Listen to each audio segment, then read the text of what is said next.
2 таджикских летчика погибли при крушении самолета в Южном Судане. 2 таджикских летчиков погибли при крушении грузового самолета Ан-26 компании South West Aviation в Южном Судане. Самолет разбился 22 августа через несколько минут после взлета из аэропорта столицы этой страны Джубе.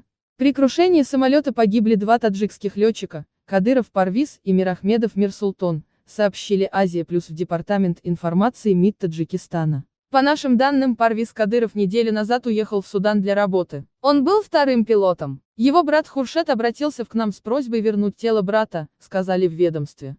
Там отметили, что другой пилот, Мирсултон Мирахмедов, имеет российское гражданство. Другие подробности МИД Таджикистана пока неизвестны. ЭА сообщает, что по информации представителя аэропорта, самолет направлялся из Джубы в города Вау и Авёль.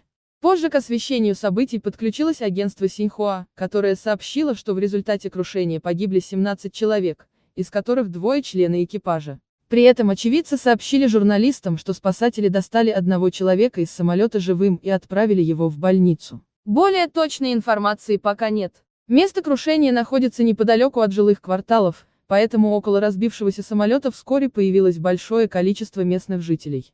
Они бросились собирать банкноты, разбросанные вокруг горящего воздушного судна. Как выяснилось, кроме мотоциклов, запчастей и продуктов питания, самолет перевозил крупную сумму денег, предназначавшуюся для выплаты зарплаты сотрудникам большого предприятия. Как пишут местные СМИ, этот ажиотаж осложнил работу спасателей, которым и так пришлось нелегко. Помимо прочего, к месту крушения Ан-26 так и не удалось доставить тяжелую технику, этому помешала заболоченная местность, где разбился самолет.